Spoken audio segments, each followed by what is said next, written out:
मुख्यमंत्री, राज्यपाल, विधायक, मेयर सब गुजरते हैं इस रायपुर रोड से। कुछ नहीं होना यहाँ का।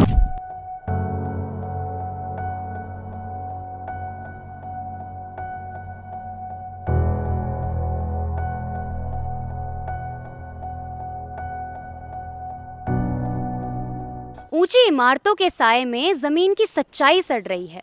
विकास की फाइलें तो चमक रही हैं, लेकिन गलियां कीचड़ से भर रही हैं। आज हम बात करेंगे रायपुर विधानसभा के लाडपुर वार्ड की। ये वही रायपुर है जो एक समय पर अपनी खेती और उपजाऊ जमीन के लिए जाना जाता था। फिर वक्त बदला और यहाँ दस्तक दी डील और DRDO जैसे बड़े संस्थानों ने। इससे रायपुर का नाम पूरे देश में तो ऊंचा हुआ, आबादी बढ़ी, रौनक आई, लेकिन इसके साथ साथ पीछे छुपकर रह गया एक काला सच। अभी हम खड़े हैं नाला पानी राव के ठीक सामने। ये वही धारा है जो आगे जाकर रिस्पना में मिलती है। इसे देखकर ये कह पाना मुश्किल है कि एक समय पर ये रायपुर के लोगों और इस इलाके की जीवन रेखा हुआ करती थी, क्योंकि अभी ये सिर्फ एक गंदा नाला बनकर रह चुका है। यहाँ पर नालियाँ चौक पड़ी हैं, रास्तों पर बदबू का साया है और मैनेजमेंट सिर्फ कागज़ों तक सीमित है। तो रायपुर की इस बदहाली का आखिर जिम्मेदार है कौन? क्या इसमें गलती प्रशासन की है, इन संस्थाओं की है, या गलती आपकी और हमारी है? तो चलिए जानते हैं रायपुर की इस बदहाली का सच उन्हीं लोगों से जो इस बदबू और गंदगी के बीच अपना जीवन गुजार रहे हैं।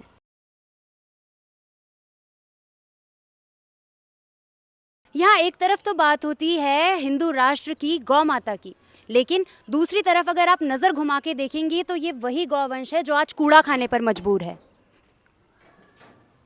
इस वक्त हम लोग मौजूद हैं सुंदरवाला के जंगलों में, जो एक रिजर्व फॉरेस्ट रेंज भी है।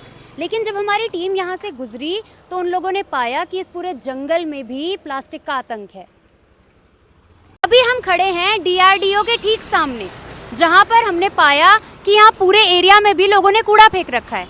एक तरफ तो नगर निगम ये गारंटी लेता है कि हम लोग रोज़ घर घर कूड़े की गाड़ियाँ भेजते हैं, वहीं दूसरी तरफ लोग जानबूझकर कूड़ा यहाँ प्रकृति में फेंक रहे हैं और प्रकृति को गंदा कर रहे हैं। सर, आपकी दुकान इस एरिया में कब से है? ये लगभग 13 साल से। तो सर, जैसा कि हम देखते हैं ना, हम लाडपुर में जैसे ही एंटर करते हैं तो रास्तों में कूड़े के ढेर लगे हुए हैं, पूरी गंदगी फैली हुई है हर जगह पे। तो इनसे आपको कोई दिक्कत महसूस नहीं होती है सर? बहुत दिक्कत होती है, पर शिकायत किससे करें? तो सर, जैसा आपने बोला शिकायत किससे करें, तो आपने कभी ये नहीं सोचा कि आप अपने पार्षद से, अपने वार्ड मेंबर से इन मामले को लेके आगे शिकायत कर सकते हैं? नहीं, वार्ड पार्षद से करते हैं, पर पार्षद के पास तो रटाया डायलॉग ये भी है ना, वो भी क्या करें, क्योंकि वार्ड ये सारे आपस में ज्वाइंट है। 3 वार्ड हो रहे हैं यहाँ पे। अब ये नदी है, आप दिखाना जाके क्या हालत हुई पड़ी है इसकी। खुद झाड़ू मारने वाले नदी में गिरा के कूड़ा फेंक के जा रहे हैं। तो सर, आपने कभी इसके बारे में कंप्लेन करने की आगे कोशिश नहीं करी कि सब लोग कूड़ा नदी में ही फेंक रहे हैं, सफाई कर्मचारी भी ध्यान नहीं दे रहे हैं? नहीं, देखो शिकायत कर, मैंने वही कहा ना, शिकायत करें किससे? पार्षद से करते हैं, वो कहते हैं जी सफाई वाले आ रहे हैं। अब सफाई वाले नदी के अंदर तो घुसेंगे नहीं, लोग रात को फेंक के जा रहे हैं कूड़ा। जी सर। तो सर, जैसा आपकी दुकान तो यहाँ पे बहुत सालों से है, तो यहाँ पे जो नगर निगम की कूड़ा उठाने वाली गाड़ी है वो रेगुलर बेसिस पे आती है कि बस सिर्फ झुंझुना लटकाया जाता है लोगों को? झुंझुना यहाँ कोई गाड़ी नहीं आती। सर, जैसे आप बोल रहे हैं कि यहाँ पे कोई गाड़ी नहीं आती है, तो यहाँ के लोग जो है वो कचरा कहाँ फेंकते हैं? आप लोग अपना कचरा कहाँ फेंकते हैं? नदी में फेंकते हैं। सर, दूसरी चीज़ हमने ये देखी, जब हमारी टीम ने पूरी रिसर्च करी ना, तो रास्तों पे एक तो गड्ढे बहुत हैं, ठीक है, इससे पहला एक्सीडेंट का डर हुआ, दूसरा इसमें पानी भर जाता है तो गंदगी, बीमारियाँ ये सब होती हैं। तो इन सब से तो आपको भी दिक्कतें होती होंगी। आपने क्या क्या दिक्कतें फेस करी हैं? नहीं, बरसात में तो यहाँ निकासी नहीं पानी की, और दूसरी बात यह कि जो हमारा विधायक है वो काम नहीं करता यहाँ पे। उसका सारा टारगेट नेहरू कॉलोनी, नेहरू ग्राम और रिस्पना पुल की बेल्ट पे करता है, यहाँ नहीं करता वो काम। तो सर, सबसे बड़ा सवाल यही है कि ये जो लाडपुर है, इसकी बदहाली का आपके हिसाब से जिम्मेदार आखिर है कौन? तो इसके लिए तो दोनों ही जिम्मेदार है। क्षेत्रीय पार्षद, क्षेत्रीय विधायक इसका जिम्मेदार है, और लोकल जो जनप्रतिनिधि वो भी जिम्मेदार है इसके। वो कहता है आप वहाँ शिकायत करो, वो कहता है वहाँ शिकायत करो, कोई जिम्मेदार नहीं है यहाँ पे इस बेल्ट में। क्या हालत है आप खुद देखो, आपके सामने। अब इसमें हमारे यहाँ का पार्षद बहुत अच्छा है, मगर पार्षद क्या करे इसमें, क्योंकि वो उधर वाले यहाँ फेंक जाते हैं, करें क्या बताओ आप। देखो क्या हालत है, बड़ी दुर्दशा है इस पर। जबकि मुख्यमंत्री, राज्यपाल, विधायक, मेयर सब गुजरते हैं इस रायपुर रोड से।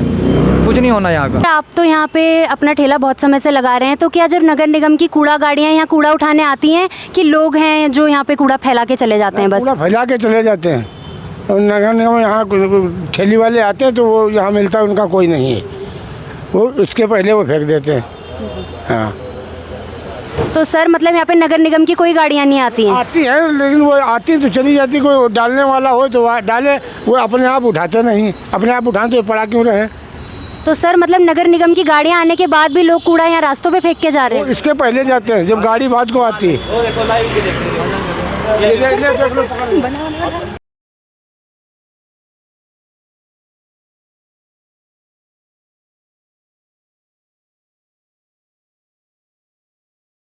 तो हम देखते हैं पूरे रास्ते में गंदगी पड़ी हुई है, पूरे नाले के आसपास लोगों ने कूड़ा फेंक रखा है, तो आपको इससे कोई दिक्कत महसूस नहीं होती है सर? दिक्कत तो होती है, अब क्या ही कह सकते हैं। अब लोगों को वो होना चाहिए ना, इतनी साफ़ सफाई होनी चाहिए, यहाँ पे सफाई रखनी चाहिए, पर मगर लोग कौन समझता है इस बात को, समझाने वाला भी तो होना चाहिए कोई।